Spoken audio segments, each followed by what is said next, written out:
राजा कसा असावा ते ज्यांनी जगाला दाखवून दिलं, त्या महाराजांच्या जयंती ते जयंती करणारे संभाजी ब्रिगेडचे सर्व पदाधिकारी, आजचे वक्ते अमरजीत पाटील साहेब आणि आपण सर्व शिवप्रेमी, बचाव समितीचा आपण सत्कार केल्याबद्दल मी आपला संपूर्ण समिती वतीने परत मनापासून आभार मानतो.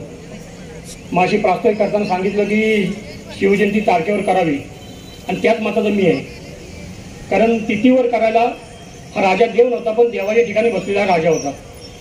शिवजयंती ही तारखेवरच व्हायला पाहिजे. कुणातरी व्यवसाय चालावेत म्हणून तिथीवरती होऊ नये. 2-2, 3-3 वेळा शिवजयंती होते. भविष्यामध्ये असा वाद निर्माण होईल की शिवाजी राजे खरेच महाराष्ट्रात जन्माला आले का, अशा प्रकारचा वाद होऊ शकतो. आणि तिथीवर न होता तारखेवर शिवजयंती होणे हे खूप महत्त्वाचे आहे. आम्ही लहानपणापासून रामायण वाचलं.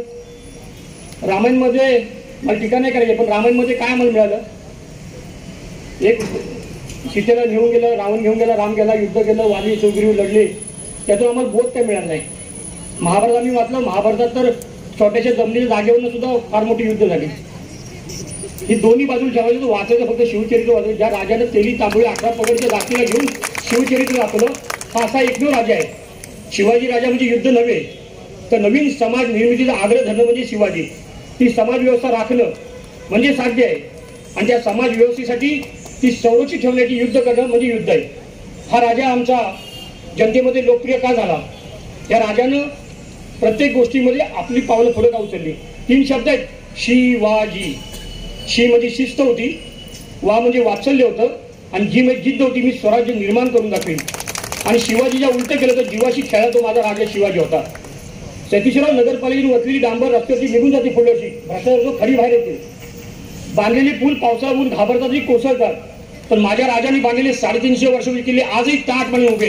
ते आमचे दीपस्तंभ आहेत, ते आमचे प्रेरणास्रोत आहेत. मी माऊलीनं माझी सांगेन सगळ्यांना की सहलीला मुलांना नेलं की तिथं माती लावा मस्त की, आणि मला राजा तू होतास ना म्हणून आम्ही जगतो. कारण राजा होता ना म्हणून आमच्या बायकांची कपाळ कुंकू बळकट राहिली.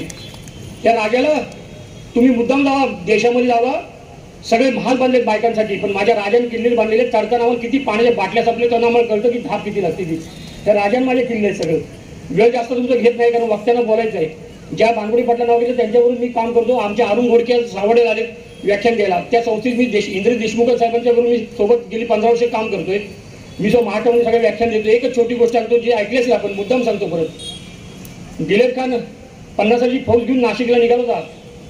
सालेर आणि मुल्लेर खेडे उद्ध्वस्त केलं. फक्त समोर कनेराकडे किल्ला जिंकायचा होता.